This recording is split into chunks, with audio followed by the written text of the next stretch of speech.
Hi there.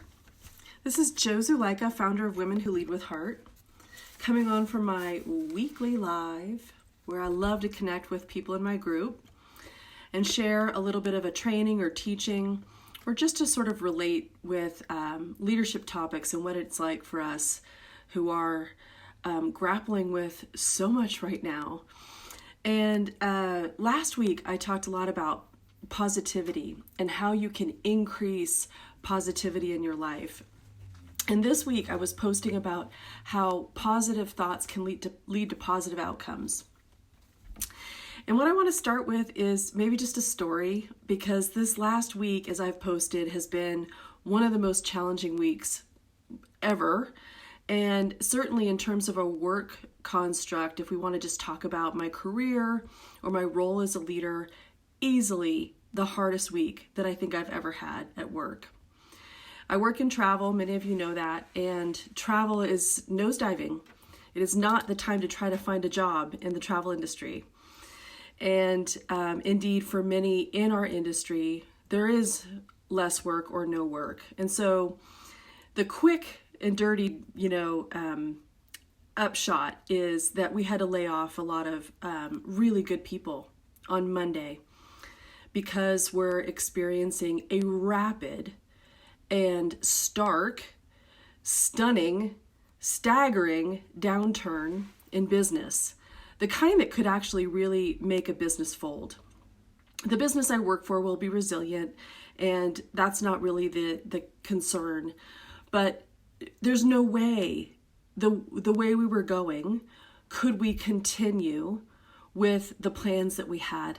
We thought that we were going to be a certain size and take a certain number of guests on vacation, and we needed a certain army of staff to be able to achieve that. And it was really apparent starting last weekend that that was not going to be our reality.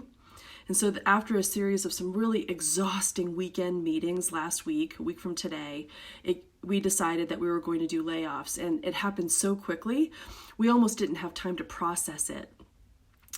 And so I just wanted to tell a little story about my week. So Monday, I went to work knowing that I was going to have to say goodbye to some really good people, and also supporting a lot of other managers in their process, because we don't have a lot of practice in laying people off. Not most industries do, unless you're in HR or you're sort of a pro at that, and that's what you specialize in. We're not that accustomed to firing people or laying people off, and so we don't do it very well. We don't know how. I actually have some knowledge about that sort of thing, and so I was supporting a lot of managers as they were creating the messaging and having the meetings with various people that they needed to lay off. And so that was Monday.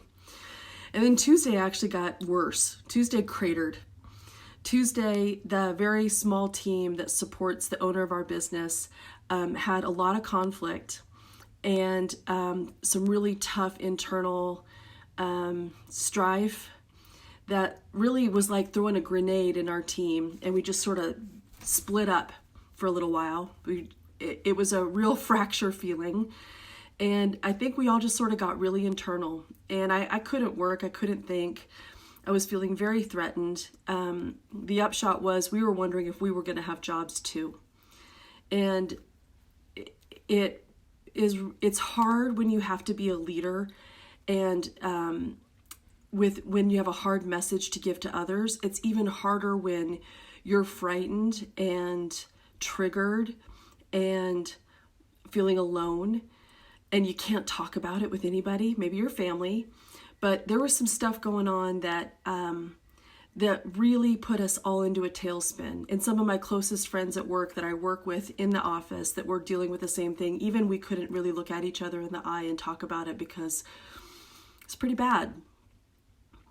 Just feeling like, I was kind of going into this mental tailspin of thinking like, maybe I need to leave this state. Maybe we need to go back to the place where I have land. Maybe we need to sell all our cars. Maybe we need to homeschool our kids. I mean, just radical thoughts that weren't hysterical. They were actually grounded in some real strategy, because if I don't have a job and my husband's sort of underemployed, we're going to have to do some serious recalibrating of our whole lives. So that was Tuesday, if you're tracking. My staff that I support is international and around the world, and I had put myself on call to be able to support anybody night or day during this coronavirus epidemic, because I have people who are displaced and working with our clients like on multi-day adventures. And as we were wrapping up our final tours, it was getting higher and higher stakes, where more and more states were feeling like they needed to close their borders, or they were closing their national wildlands, their parks, their museums, and still we were leading tours, and still our clients were on vacation. Things were closing up, but it sort of was feeling sort of like this mesh of like, when should we just pull the plug and everybody run home? Is this a safe place to be? And a lot of my staff was experiencing this really weird feeling of trying to offer a great vacation for clients as we were also starting to move towards the door. And so a lot of my staff, the tour leaders that work in our department, were really understandably feeling mixed about doing their jobs and wondering if they were doing the right thing, or if they were just exposing these small communities that they were traveling into with people from all around America, and whether or not that was the safe or right thing to do. And they needed my support. So much so that being on call, I received a phone call at 3 a.m. between Tuesday night and Wednesday morning, when one of my tour leaders was having a panic attack and feeling like she couldn't breathe and feeling like she had shortness of breath and thinking that maybe she had the virus. I could tell that she didn't have a fever, but I could acknowledge the fact that she was having an anxiety attack, and that it was just too much for her to cope with, all of this uncertainty and trying to live this duality of, leading a vacation for people simultaneously while worrying for everyone's health, her health, and the moral ambiguity of whether or not we should be even running tours. And so we talked for about a half an hour to that was my responsibility, to be able to provide a touch point for her when maybe she had few. And but it wasn't a very pleasant 3:30 a.m. back to bed moment, right? That's okay. That's what I do. So I thought to myself, well, I'm gonna reset my alarm, because I don't think I'm gonna get up at 5:30 and go for a run at this pace. I think I'll sleep in a little bit. So I set my alarm for 7 a.m.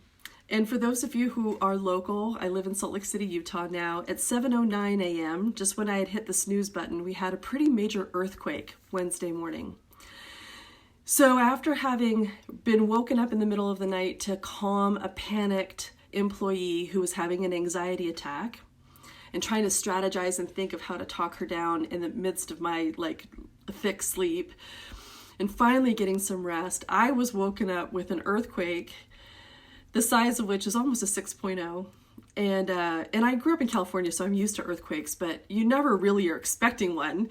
And my husband was awake and screaming at our children, "Hurry up, get out of the house." We live in an old house, and if an earthquake goes on long enough, or if it escalates in its magnitude, it's a dangerous thing to be inside. So that was my Wednesday morning, waking up with my nerves frayed from an already disoriented evening, to an earthquake, to sirens, to fires, to power outages, to just a surreal, a foreign feeling of what is going on? The bottom is falling out. It just feels like nothing is normal, nothing is tenable, nothing is safe, nothing feels regular, nothing feels like it used to, And it's in those moments, so this is a talk about positivity, right? When are you going to get there, Joe? I just want to say that in the thick of it, if you're really struggling with feeling absolutely like the bottom is falling out and you can't manage yourself, you're exhausted, you're worried, you're sifting and sorting so much stimuli that you're sort of on overload, you're tilting out. I'm not saying, sing "Don't Worry, Be Happy." I'm not saying just put a smile on your face, turn that frown upside down. It's not that simple, and that's sort of a bypass. That's what they would call a spiritual bypass in sort of collective consciousness thought, personal development talk. you don't want to do a spiritual bypass. You don't want to just tell yourself to find the silver lining. You can't just, tell yourself, buck up, tomorrow will be a better day, this too will pass. Think of all the good things that you have. Right in that moment, you actually need to feel your feelings. You need to be able to say to yourself, I'm worked. I'm absolutely overwhelmed with sadness, with having to say goodbye to really good people that I hired, taking people's jobs away, not sure that they're going to be okay and feeling responsible for that. Then worrying about myself and my own family and if we're going to have a job that sustains us and how we're going to cope. And then all of this anxiety that's in the world around us, such that I could get a call at 3 a.m. from somebody who needs me to talk them down off of an anxiety-fueled panic attack. It was just too much.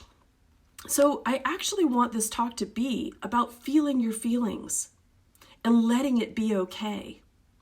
That the first step towards emotional healing is actually going into it, going into the pain of it and just acknowledging, I'm a quart low. I'm weepy. My eyes were leaking all week this week. So many things gave me cause to feel sadness, disappointment, grief, hot tears of anger and indignation and things being unfair, to feeling out of control and just exhausted. And it's okay to feel your feelings. In fact, you kind of have to feel your feelings.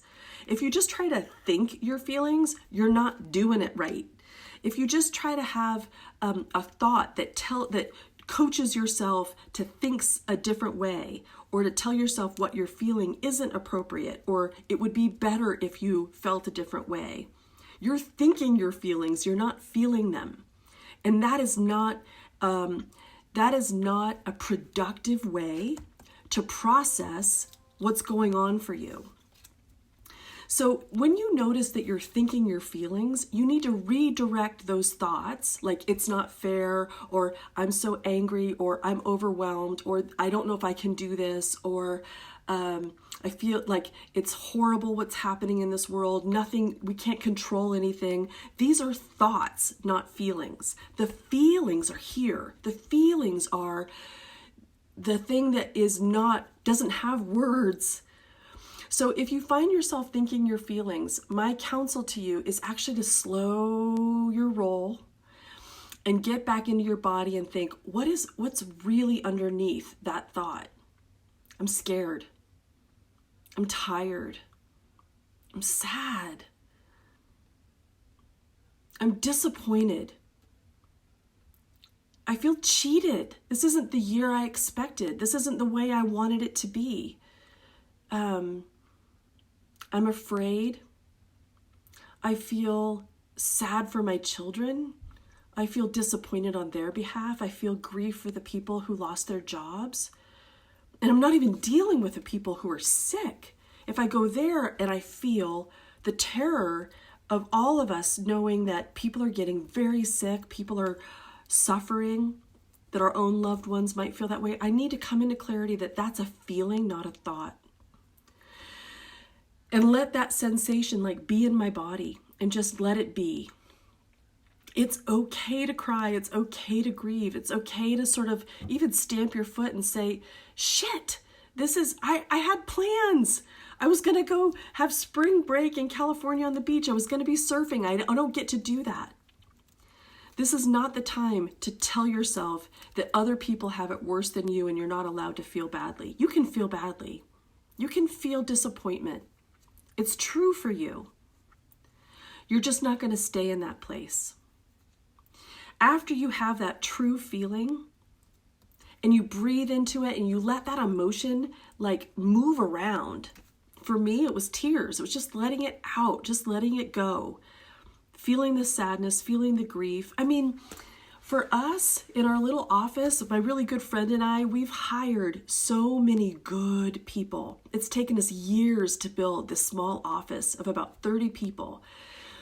Really good people who are really good at their jobs and a really good cultural fit for our company. and sort of specialists, people who work in the mailroom or who work in the bike shop or who work on the warehouse floor are not that easy to come by. There's a lot of turnover. It's not a high paying job. It's not a high rewarding job. It took us years to build the team that we have.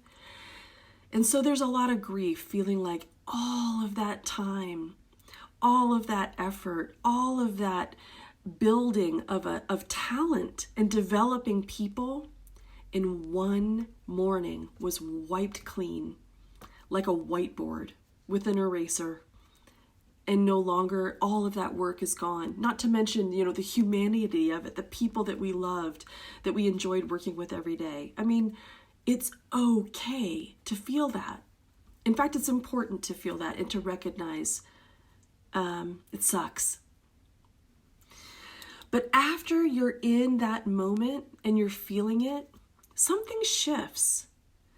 It might take a while. And this is the challenge a lot of my clients have, is how much of that is indulging negativity? Like I also say, that which you focus on expands. So why would we continue to focus on something negative if we don't want that energy to expand in our life?